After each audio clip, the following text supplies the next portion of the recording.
Friends, welcome to our YouTube channel. ಇವತ್ತು ಬಂದು ನಮ್ಮ ಚಾನಲ್ ಹೆಸರು ಬಂದು ಶ್ರೀವಾರಿ ಅಂತ ಯೂಟ್ಯೂಬ್ ಚಾನಲ್. ಯಾರು ಹೊಸಬ್ರಾಗಿದ್ದರೆ ಸಬ್ಸ್ಕ್ರೈಬ್ ಆಗಿ, ಹಾಗೆ ಲೈಕ್ ಮಾಡಿ. ಈ ನಾವು ದಾಸಪ್ಪನ ಓದಿಸ್ತಿದ್ದೀವಿ, ಹಾಗೆ ಕಥೆನೂ ಓದಿಸ್ತಾ ಇದ್ದೀವಿ. ನಮ್ಮ ಮನೇಲಿ ನಾವು ಯಾವ ಥರ ದಾಸಪ್ಪನ ಕರಿತೀವಿ, ಹಾಗೆ ಕಥೆ ಯಾವ ಥರ ಓದಿಸ್ತೀನಿ ಅಂತ ನಾನು ನಿಮಗೆ ಇವತ್ತು ಫಸ್ಟ್ ಬಂದು ನಾವು ದಾಸಪ್ಪನ ಕರಿತೀವಿ. ನಾವು ಸಿಂಪಲಾಗಿ ಹೀಗೆ ಡೆಕೋರೇಷನ್ ಮಾಡಿಸಿದ್ವು. ದಾಸಪ್ಪರು ಬಂದೋದ್ಮೇಲೆ ಕತೆ ಓದಿಸ್ತೀವಿ ನಾವು ನಮ್ಮ ಮನೆಯಲ್ಲಿ. ಬೆಳಗ್ಗೆ 10 ಗಂಟೆಗೆ ಸ್ಟಾರ್ಟ್ ಮಾಡಿದ್ರೆ ಕತೆ ಓದಿಸೋದು, ಮಧ್ಯಾಹ್ನದ ಹೊತ್ತಿಗೆ ಮುಗಿಸ್ತೀವಿ. ದಾಸಪ್ಪರು 8 ಗಂಟೆಗೆ ಬಂದು ಹೋಗ್ತಾರೆ. ನೋಡಿ, ನಾವು ಈ ಥರ ದಾಸಪ್ಪನ ಕರಿತೀವಿ.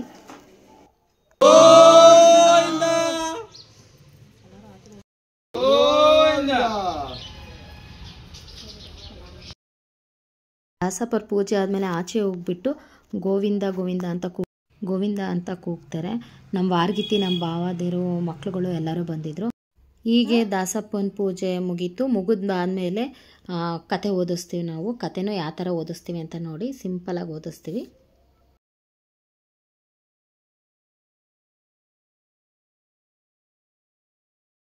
ಮಾಡ್ಬಿಟ್ಟು ನಾನು ಬ್ಲರ್ ಆಯ್ತಾಯ್ತು. ಗೋವಿಂದ ಗೋವಿಂದ ಪ್ರವೇಣ ಆಗ್ಲೇ ಬತ್ತಿ ಇವ್ರದೆಲ್ಲ ಸೌಂಡ್ ಕೇಳಿಸ್ತಿಲ್ವಲ್ಲ, ಈ ಬಿದ್ದಿಲಿಲ್ಲ ಇವರು ಅಂತಿತ್ತು.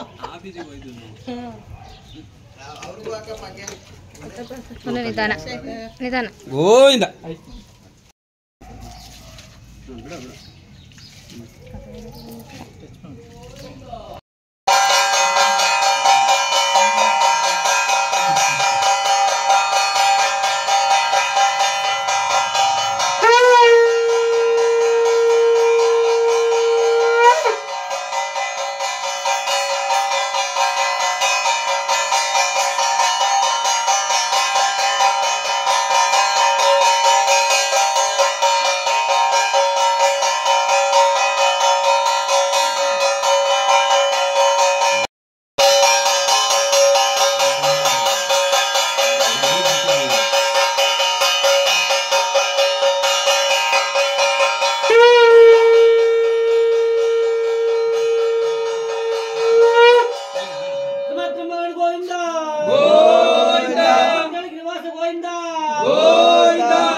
ಸಿದ್ಧಿಪ್ರದಾಯಕರಾದ ಗಣಪತಿಯನ್ನು ಧ್ಯಾನಿಸಿ ಮುಂದೆ ಸರಸ್ವತಿಯನ್ನು ಬೇಡುತ್ತಿದ್ದಾರದಂತನೇ.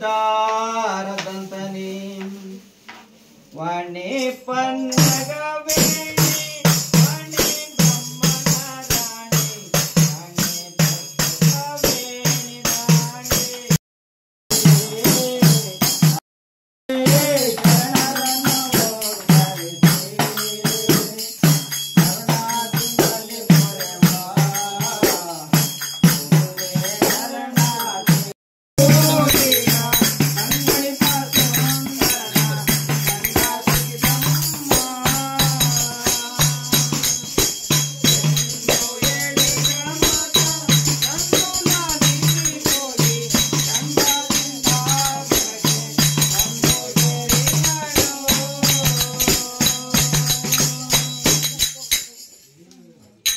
ಈ ಪ್ರಕಾರವಾಗಿ ಆಲೋಲಿಕೆಯು ಮದನ ಮಂದಿರಕ್ಕೆ ಬಂದು ನಮ್ಮ ಅಕ್ಕನ ಮಗನಿಗೆ ಊಟದ್ದೆಲ್ಲ ವಿಡಿಯೋ ಮಾಡೋ ಅಂದಿದ್ದೆ. ಅವನು ಈ ಥರ ವಿಡಿಯೋ ಮಾಡಿಬಿಟ್ಟಿದ್ದಾನೆ. ವಿಡಿಯೋನ ಈಗ ಮಾಡಿದ್ದಾನೆ. ನಾವು ಪಲಾವು, ಒಬ್ಬಟ್ಟು, ಕೋಸಂಬರಿ ಎಲ್ಲನೂ ಮಾಡಿಸಿದ್ವು, ಪಕೋಡ ಎಲ್ಲ. ಅದೆಲ್ಲ ಅವನು ವಿಡಿಯೋನೇ ಮಾಡಿಲ್ಲ. ರೆಕಾರ್ಡ್ ಮಾಡ್ಕೋಬೇಕಂತೆ. ಹಿಂಗೆ ಮಾಡ್ಕೋಬೋದು.